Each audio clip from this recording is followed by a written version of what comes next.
want to give a few thoughts on the great distraction. The great distraction. If you look at where we were about a month or so ago, Charlie Kirk was assassinated, and everyone was looking at, wow, Charlie Kirk. This sure looks like martyrdom because he clearly was killed, murdered for his beliefs. And so he was murdered for his beliefs in the same way that John the Baptist was murdered for his beliefs. And so this is obviously martyrdom. Now, of course, things are very different. Things have developed. There's a lot of different theories out there. Theories are theories, but the official narrative doesn't add up to anyone that asks basic questions. It could be true. It might be true, but there seem to be things that basic elementary level critical thinking, some of those basic things fall apart. And so with that, you have certain voices that fill the gap. Certain voices fill the gap, and people follow those voices. Candace Owens, of course, being the most prominent voice, number one podcast, I guess, this last week. She's hit number one.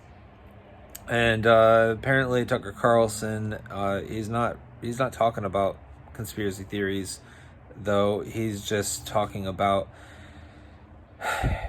not having unwavering support for the government of Israel and everything that they do. Again, very basic level things that if you ask certain questions, and if you listen to, I have no idea what Candace is saying because I've never heard anything of Candace. I might have seen a clip or two, so I really have no idea what she's saying.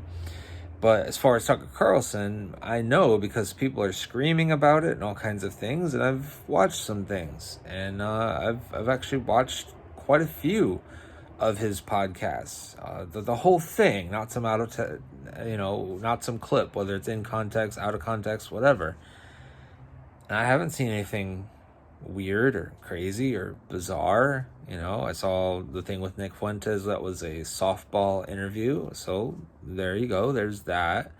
But I haven't seen him himself have some really bizarre beliefs. But everyone's calling for his cancellation. He's supposed to be canceled, apparently. Well, I came across a clip of Tim Pool. Maybe I'll find that clip, but I'm trying to actually create some videos where I don't have to go gather up all these clips and screenshots and all kinds of things. Those are the things that actually keep me from getting content out because it just takes so long to put that together, and I have like 13 different videos I'm trying to work on at the same time. So anyway, focusing in on this topic, just to say a few things about it. I like what Tim Pool had to say, and maybe I'll include it in a separate video where he was talking about just the distraction. He was talking about, of course, in the context of the distraction of conservatives, the distraction of Republicans, conservatives, whatever, and how, it's tearing apart the party, and that's very true.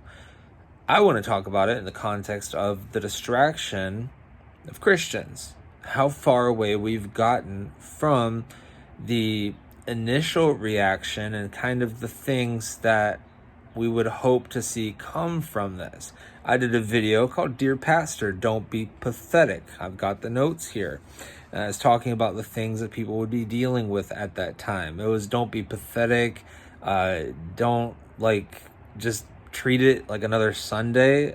Thankfully, a lot of pastors didn't, because that's pretty pathetic to treat a major assassination like that, where people are going to have grief and fear and anger and all kinds of the things that they're dealing with. Like treating the Sunday after 9/11 like just another Sunday. That's not what we do. You speak to the issue. Well, one of the things I said is there were a number of things that I wrote down with scripture here, and one of them has to do with resolve. That people might have resolve to speak up, resolve to speak their beliefs, resolve to preach the gospel, resolve to deepen convictions, and deepen those convictions and speak those convictions, and to grow in courageous speech and action. And so basically like a call for evangelism. a call to be more evangelistic, a call to speak those convictions. And we're so far away from that, to where Christians now are more focused about whether someone is following some podcaster that they want them to follow or not, doing cancel culture. You got to cancel this podcaster to make sure that you're not following him or her, or whoever it is, whoever the next person is the next day, whether it be Candace Owens or Tucker Carlson or Megyn Kelly or anyone that refuses to disavow this person. And then next will be the person that refuses to disavow the person who refuses to disavow that person, until we get 5 degrees of separation, to where it's like, oh, Tucker's a bad guy, and you know someone that had dinner with someone who his son watches Tucker Carlson, and in fact, his son's friend went out to lunch with a man who watched something of Nick Fuentes, and then you're like, oh no, well, we can't talk to any of them. Of course, we have to shut them all out of our life.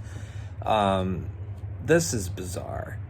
This is really, really bizarre. When people go around telling you to cancel people for no reason, they don't give you a reason. They just say canceled and there's no reason behind it. That's not reasonable. If you think that someone's concerning, then you would have reasons to not follow them. Most people don't have reasons for it. They don't present any reasons for it. They just tell you to not follow this person. Like, Tucker Carlson, he's anti-Semitic, of course, because he doesn't, wholeheartedly believe that we should just go along with everything the government of Israel says.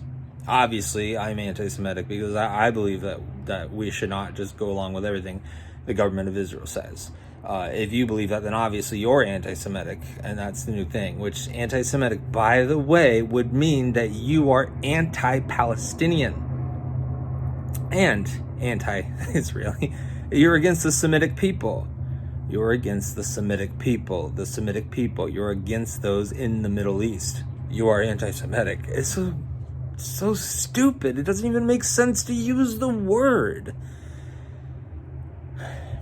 But that's the word that is said. So those are just a few thoughts. We're over 8 minutes now, so I'll just wrap it up. Thanks for watching.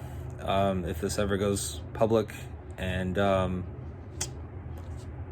see you next time.